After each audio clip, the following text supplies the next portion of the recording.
One of the biggest aspects of the newly released chapters 3 and 4 of Deltarune is getting a deeper look into the prophecy and getting a better understanding of the story as a whole. We still don't get to see the whole prophecy in a coherent and easy to understand way, but that's just how prophecies go, right? I mean, that's how Revelations is in the Bible, a prophecy full of unclear meanings and metaphor. Plus, it's about a world-ending event. Actually, now that I think about it, Deltarune sure uses a lot of religious symbolism, like angels, devils, light, dark, and souls. And there's a whole church-themed section of the game with clear inspirations from real-life Catholic churches. Plus, Noel literally gets hung up like a crucified Jesus. Hey, if there's this much Christian-related symbolism in the game, and both Deltarune and the Bible feature prophecies about the end of the world, I wonder if Toby Fox took any inspiration from Revelations. And the third angel sounded, and there fell a great star from heaven, burning as it moved out of their places, and the kings of the earth of and the third part of the sun was smitten, and the third part of the moon, and the third part of the key to the bottomless pit. And he opened the bottomless pit, and there arose a smoke out of it, and another beast coming up out of the earth, and he had 2 horns like a lamb, and he spake as wisdom. Let him that hath understanding count the number of the beast, for it is the number of a man, and his number is 666. So it turns out that there's quite a lot of similarities between the book of Revelations and Deltarune. I came across this revelation when I remembered there was a prophetic world-ending event story in the Bible and figured, hey, maybe there's some inspiration lying here for Deltarune. But I didn't realize that there would be so much of it, to a point where I felt like I should make a video archiving all the connections and similarities I found. I know it's a bit of a weird concept and sounds like a stretch to compare something like a 2,000-year-old real-life biblical prophecy to the funny furry game, but I think if you hear me out, I might be able to convince you that there are definitely some parallels. Before I get started, however, I want to make something clear. I'm not a theologian, and I'm not here to analyze what the meaning behind the book of Revelations is, because frankly that is something I'm not willing and unable to do. And I don't think it's all that relevant to what I'm trying to do here, and that is to make some loose connections between aspects of Deltarune and Revelations. You will not leave here with any huge revelations about the story or characters of Deltarune that you can't already get from the game itself. I just wanted to point out some things I noticed that may have inspired Toby in his creation of Deltarune. I'll be going through each chapter of Revelations, starting from chapter 1 and ending at 22, and noting any connections I find. I'll admit, some are pretty weak connections and pretty general, but I figured it'd be better to get even the lesser connections included, just in case someone sees something I don't. Another thing I want to mention is that I might go into some speculations or thoughts I have on the game. Keep in mind that these are just that, speculations, and don't really hold any weight. I am, after all, comparing the book of Revelations to Deltarune. Anything I garner from these similarities don't and shouldn't hold much weight. It's similar to making a connection between Susie and Barney the dinosaur, because they're both purple dinosaur creatures. Like, was Toby inspired by Barney when designing Susie? Maybe, but it doesn't really mean anything if he was or wasn't. Okay, enough boondoggling, let's get started. So if you don't already know, Revelations is the final book of the Bible, written by a guy named John of Patmos. He has a bunch of prophetic visions of various apocalyptic and generally not very good events, ending with the second coming of Jesus. Frankly, it's a chaotic mess of all sorts of things happening that could symbolize a lot of things, like Christian persecution by the Romans, or it could be a literal prophetic vision of the future. Nobody really knows or can agree, but that doesn't matter. This is about Deltarune. Starting in Revelations 1, John is visited by someone called One Like the Son of Man, and told to write to various churches letters his visions. The one like the Son of Man is described as being clothed in a garment down to the foot with a white head and hair, as white as wool or snow. His eyes were as a flame of fire, and his voice as the sound of many waters. He's also holding a sword in his mouth, and has a countenance like the sun shineth in his strength. He describes himself as the first and the last, he that lives and was dead, and holds the keys of hell and of death. Already off to a really cohesive start. You could make the connection between Ralph saying this guy is both having white hair, especially since it uses wool as a describer, and the fact that he has a sword and shines could be attributed to Chris, who wields a sword and famously has light-shining abilities. Him having eyes of flame is similar to how John Mantleholder describes Chris's eyes, along with the track Burning Eyes. I think you could possibly connect the man's bilateral state of both being alive and dead to Chris, and their situation with the soul. They also hold the keys of hell and of death, which could maybe be like the shelter codes and how Chris might have them. But to be honest, these all feel like stretches to me and aren't very strong connections in my opinion, save for maybe the burning eyes, but even that feels weak to me. I'm going to skip Revelations chapters 2 and 3 because I couldn't find anything that could possibly be related to Deltarune. John is just writing out the messages he sent to the churches, admonishing most of them, though one of them is called Philadelphia, which I think is funny. In Revelations 4, John materializes at the throne of God, describing the area. There is a sea of glass like crystal before the throne, and surrounding the throne are 4 beasts, or living creatures for brevity's sake later. These 4 creatures are described as one like a lion, one like a calf, one with a face like a man, and the 4th like an eagle, each of them with 6 wings about them and full of eyes within. The sea of glass like crystal brings to mind shadow crystals, described as sharp shadows that move like water. And the 4 beasts can be connected to the Delta warriors. the lion being Susie, Ralsei being the calf, Chris being the human, and the eagle being maybe Noel. The eagle shares more in description to Birdly just because he's a bird, but I think that would be kind of strange. Noel is associated with angel wings, but it isn't eagle-like at all, so the eagle beast connection is kind of iffy. Actually, all of them kind of are. Susie isn't a lion, she's more dragon-like, but does sport a mane and kind of roars like a lion sometimes. Ralsei is hard to pin down and is clearly based off of the Dreamer family, and while they are commonly called goats by the fan base, they don't exclusively have goat features, such as their paws and sharp teeth. But in Undertale, you can ask Gerson if Asgore's a goat, so they're still associated with goats somewhat. Problem is, goats aren't calves. Whatever, Ralsei's calf-like enough to make the connection. Chris is self-evident as being human. Each of them sporting 6 wings is also strange, but there's that door in Ralsei's castle that's locked that has 6 wings on it. But overall, the connections here are pretty minimal. Starting in Revelations 5, we start getting into the juicy stuff, the crazy apocalyptic events and all that. A scroll is brought out and is deemed no one is worthy to open it. Quote, "No man in heaven nor on earth, neither under the earth, was able to open the book."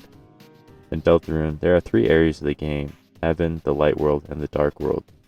Heaven and the Light World are self-explanatory, but Dark Worlds are implied to be underneath the earth in some way, as Susie and Chris have to fall down to reach the Dark Worlds. Plus, Dark Fountains originate from underneath the earth. A lamb with 7 eyes and 7 horns comes out and starts unsealing the scroll, each seal causing some event. The first 5 aren't really important for this video, just the 4 horsemen of the apocalypse and some other stuff. But when the 6th seal is released, it causes a great earthquake and the sun becomes black. The moon turns blood red and the stars fall into the earth, causing everyone still alive to flee to caves and dens. I think this is pretty similar to what is described in The Roaring. The sky will run black with terror and the land will crack with fear. Then, her heart pounding, the earth will draw her final breath. I think the stars falling could also be connected to the Titans, who sport star-shaped designs on their faces. Of course, Titans don't fall from the sky, but rather originate from the earth, and any world-ending event in fiction has big earthquakes. But other than that, I think this is a fairly decent connection to Deltarune, especially with the sun going dark. Before the 7th seal is open, the angels go on a tangent and seal some people up, and a multitude of people praise God. Not really relevant, but they are wearing white robes, described as being bathed in the color of blood of the Lamb. Noel is associated with white cloaks in Deltarune, and is an important descriptor over design for Chapter 3's secret game sections. However, white clothing is a pretty standard symbol of purity and innocence, so it's hard to tell if these specific white cloaks are the ones that inspired Noel's Dark World design or not. I mean, other characters just in Revelations are described as having white clothing. It's a pretty common thing. Overall, there's a similarity there, but too general a connection to be conclusive of anything. Revelations 8 is when the 7th seal is open, where 7 angels are given trumpets, and if you know anything about Revelations, that these aren't just for tooting around on. Each trumpet sounded causes a big cataclysmic event, the first causing hail and fire mingled with blood to fall upon the earth, causing a third of the trees and all the grass to burn up. Obviously this hasn't happened in Deltarune, but Caddy does mention using an immolation spell on a tree to get her parents down, which I guess is a connection. Gerson also says in his fight that in Chapter 5, the vast garden is charred in an inferno of jealousy. This is probably metaphorical on his part, but along with Caddy's joke and Gerson's dialogue, it could be literal. The second trumpet causes what I think is a meteor to crash into the ocean, making a third of the sea blood. I don't see this happening in Deltarune, so moving on. When the 3rd trumpet sounds, a star called Wormwood falls from the heavens and poisons the rivers and waters, the water being described as being bitter. In Deltarune, there's a hidden book with the following text: "And so wept the fallen star, making rivers with its tears. Then slowly from the bitter water something grew. It looked like glass." This seems to me like a fairly strong connection. It isn't one-to-one exactly, but both feature fallen stars that create bitter water, which is a really specific scenario. The 4th trumpet causes a third of the sun, moon, and stars to go dark, similar to what happens in the 6th seal. The roaring is all about the dark causing an eternal night, so any part of Revelations that causes more darkness is automatically a connection, but still a general one. What happens when the fifth trumpet sounds is why I decided to make this video in the first place, so I'm just going to read the whole thing verbatim. And the fifth angel sounded, and I saw a star fall from heaven unto the earth, and to him was given the key of the bottomless pit. And he opened the bottomless pit, and there arose a smoke out of the pit, as the smoke of a great furnace, and the sun and the air were darkened by reason of the smoke of the pit. And there came out of the smoke locusts upon the earth, and unto them was given power, as the scorpions of the earth have power. Again, we have a fallen star just like the hidden book in chapter 4, but also a locked bottomless pit that when unlocked, smoke that darkens the sun and air rises out. This is a pretty apt description of what we know about the shelter in Deltarune so far, from it being locked to having dark causing smoke, and in conjunction with the parallels of the fallen star, I'm pretty confident in saying that this portion, if nothing else in Revelations, is the inspiration behind the shelter in Deltarune. And if we consider how similar the two are, I'm more confident in speculating about what this means for Deltarune's story. Regarding the fallen star in Deltarune, I'm pretty sure that this is referring to Death / the Roaring Night, as she is heavily associated with stars through various dialogue and visuals in-game. Not to mention that she seems to know the code of the bunker as she enters it with Undyne at the end of the chapter 3, having a key in a sense. And from what we know about the pit from implications from Alphys and others, that the shelter holds something in there, something not so great. I don't think there will be a swarm of locusts coming out of the shelter, but they are described as having scorpion tails, which I think that the tapestry of the tale of Hell and Deltarune is very scorpion-like. We'll just have to see what happens, but for now I'm confident that this is a genuine connection to Deltarune. Now, once John starts describing the locusts, the connections get weaker. He says they have long hair, lion teeth, and are wearing iron breastplates and golden crowns. I don't see any strong connection here, but these locusts apparently have a king, an angel of the bottomless pit named Abaddon. I mean, maybe this means there's somebody else in the shelter in Deltarune, the most likely candidate being Gaster. But in combination with Gaster already being a mysterious figure, and already speculating about future chapters, it's too much speculation and that it gets into the realm of fanfiction in my opinion. Revelations 10 and 11 feature a lot more Sonic.exe type events, but nothing I could connect to Deltarune directly. Besides that, a beast comes out of the bottomless pit at some point and kills a bunch of people, which I find highly unlikely to happen in Deltarune. Maybe something in general will come out of the shelter, but again, too general of an idea. After that interlude, the seventh trumpet is sounded and some general earthquakes and hail and thunder happen, nothing we haven't seen before. And from here on out, things get really weird and abstract, so I'll do my best to try and parse the information. In Revelations 12, a woman appears in heaven clothed in white robes with the sun on her back, the moon beneath her feet, and is pregnant with a boy. A red dragon shows up with 7 heads and 7 crowns and throws a third of the stars onto earth with his tail. He waits for the birth of the child to eat it, I guess, but she flees to the wilderness. The dragon then goes to war with Archangel Michael and his crew, who thoroughly trounced the dragon, sending him to earth for good. Pissed off, the dragon goes to persecute the woman, but she evades him with the big eagle wings and runs back to the wilderness. The dragon then causes a flood to wash her out. The earth just gulps it up. The dragon gives up at this point and just decides to take revenge on her offspring instead. So that's a real mess of stuff happening, but if I had to make a connection, the white robes and wings of the woman make me think of Noelle, and the dragon Susie. However, Noelle is not pregnant, and Susie is not red and does not have 7 heads, or is related to the devil. Unless you consider the growing red pixel during the weird root to be some sort of creature growing within Noelle, then maybe there's a connection there, but I really don't think Toby would do that, because that's pretty weird even for the weird root. Though the dragon having crowns could be related to Susie having crown-themed decor in her Dark World room. All in all, more vague connections that could or could not be inspirations for Deltarune. In Revelations 13, a beast rises from the sea with a fatal wound on one of its 7 heads. People are pretty astounded by that and decide to follow the sea beast. The dragon grants it authority, whatever that means. The only sea-related monster I can think that kinda fits is Onion-san. There's Shyren and Undyne too, but they seem relegated to dry land.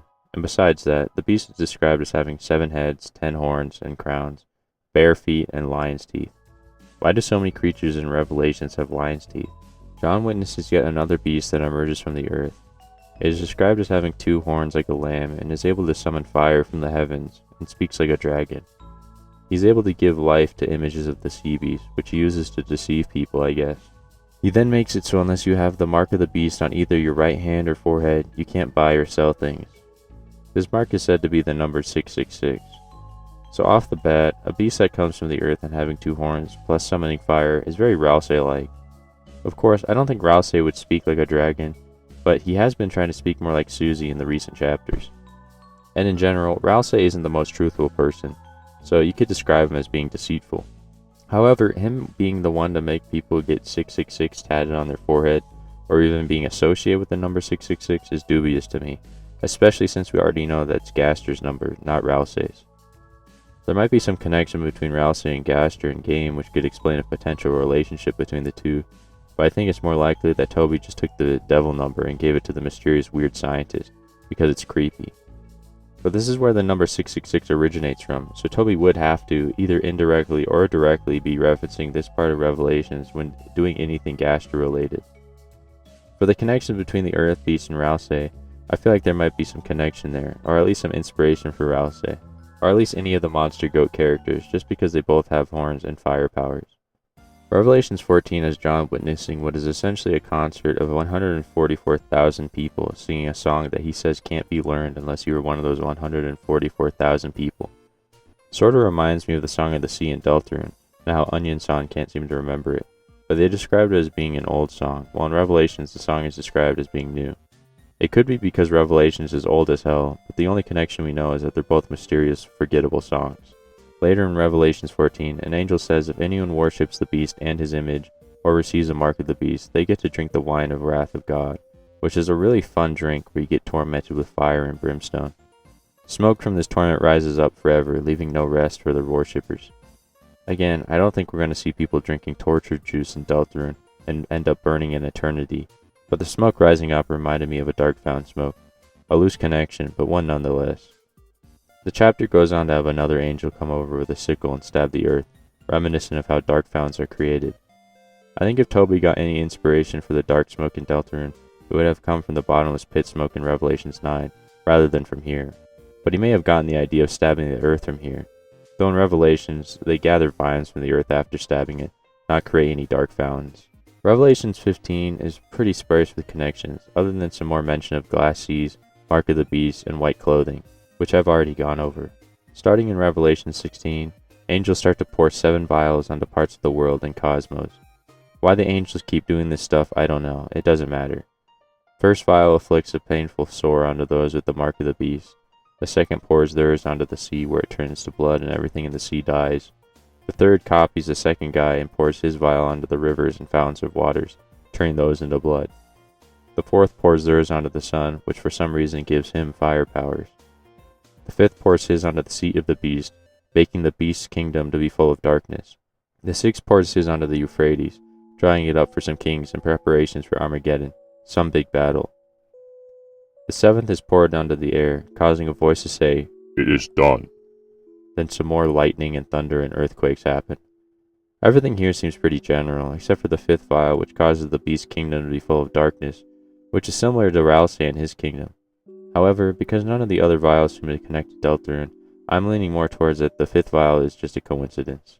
Revelation 17 has John witnessing a woman sitting atop a scarlet-colored beast, and again with 7 heads and 10 horns. The woman is dressed in a purple and scarlet, decked with gold and precious stones. On her forehead is written Mystery, Babylon the Great, the mother of harlots and abominations of the earth. She holds a golden cup, which is said to be full of abominations and filthiness of her fornication. She is described as being drunk on the blood of saints and martyrs of Jesus. An angel accompanying John says the beast she's sitting on came from the bottomless pit, and some other confusing stuff that I honestly don't understand. The angel says the 7 heads represent 7 kings, 5 fallen, and that the woman reigns over all the other kings of the earth. The fact that the woman is dressed in purple and gold feels very Susie-like to me, along with drinking blood and all. But I don't see Susie having Mystery, Babylon the Great, the mother of harlots and abominations of the earth, written on her forehead, or being all about fornication. The beast she's on top of is only notable because it came from the pit, which I think is the strongest connection to Deltarune so far, but again, it's just some random beast that doesn't really fit any known description so far. I can only think that since the heads represent kings and 5 of them are fallen, sort of makes me think that it could be like the chapter bosses, and that this would occur after chapter 5 once the 5th boss was defeated. But this is pure speculation. Though the woman being described as ruling over everyone else brings to mind the crown-related imagery in Susie's Dark World room. I don't really know how I feel about any of this connecting. It feels kind of possible, but also improbable that Toby would be inspired by this specific character in Revelations for Susie. Revelations 18 talks more about the Lady in Purple, who was representing the city of Babylon and its downfall. The city burns to the ground, and the angel of John says that musicians, craftsmen, brides, and bridegrooms will be nowhere to be found, and that not even the light of a candle will shine anymore. I'm going to use this as an excuse to talk about Susie and Deltarune and her creative interests. We see her show an interest in music through drums, guitar, and piano, and maybe show an interest in drawing as seen by the diner scene. She seems to like telling stories as seen by the Gerson tea scene as well. And it's my belief that her arc through learning healing magic is representative of learning a new creative skill. While not being very good at the start, she has fun doing it, and on the side practices when no one is looking. But in chapter 4, she starts to compare herself to Rousey, someone much better at healing than her, and she starts to think, why even bother when there are people out there who will always be better than me? But Gerson shows her that despite not being as good as Rousey is at healing, she can still offer her individuality and may have ideas that no one else has. I could go on, but this isn't a video about that. Anyways, I just thought it was interesting that the Purple Lady seems to lose all the creatives in the town once the place has lost all light, but it still feels like a reach to me. Nothing of note in Revelations 19 other than the return of the Son of Man character with burning eyes, and more people with the mark of the beast getting owned. We get more bottomless pit lore in Revelations 20 when an angel comes down to heaven with both a key to the pit and a great chain. The angel takes the dragon, binds him with the chain, and casts him into the pit for 1,000 years. The dragon, now attributed with Satan, comes out of the pit after 1,000 years to deceive the nations of the earth and gathers two dudes called Gog and Magog, who could be individuals or land, it doesn't matter, they're just Gog and Magog, and they all get owned by some fire sent by God. They are then sent to a lake of fire and brimstone, where now the dragon, the beast, and the false prophet are tormented forever. So the angel having a key to the bottomless pit and also having a chain reminds me of the dialogue Spamton says in his fight, comparing Chris to a heart on a chain. If it turns out that the player is supposed to be represented by the angel in Deltarune, then an angel with a chain controlling Chris would be a pretty good connection to this part of Revelations. And if it turns out the shelter code with the Deltarune on it is a code relating to us as players, then the connection would be stronger, as we would be angels with a key to the shelter. But of course, these are just ideas and speculation once again, no way to know until more chapters. There isn't much in Revelations chapters 21 and 22, other than some more mention of crystal-like water, descriptions of a place being full of light, and having no night, and the light originating from God rather than the sun or anything else. Though in Revelations 21, God says that there will be no more death, no sorrow, no crying, no pain, for the former things are passed away. This is interesting in relation to Deltarune, as escaping from pain is a big theme of the game. However, characters being in pain and not wanting that is a fairly common sentiment to have, therefore it's kind of a weak connection. And we're done. That is all of Revelations covered. In conclusion, there are quite a few similarities to Deltarune and Revelations, with reoccurring elements like light and dark, water and crystal, white robes, world-ending events, the Gaster number, etc., etc. But while there are similarities and even some strong parallels, such as a locked, shadowy pit, it's pretty clear to me that they're not one-to-one, and it's not even close. And that makes sense. Deltarune is its own story, and Revelations is whatever Revelations is, and I just wanted to showcase potential inspirations for some aspects of Deltarune, and to show how stories can be repurposed into something new. Just as Dragon Blazer takes elements from Lord of the Hammer, and Lord of the Hammer from the Prophecy, Toby probably took some aspects of Revelations and repurposed them into something brand new. That's just how the creative process works. You find all the cool bits and pieces of things you like from playing games, browsing the internet, watching TV, and reading books. And then you take all those things you liked as ingredients to form something brand new, something unique, and something you.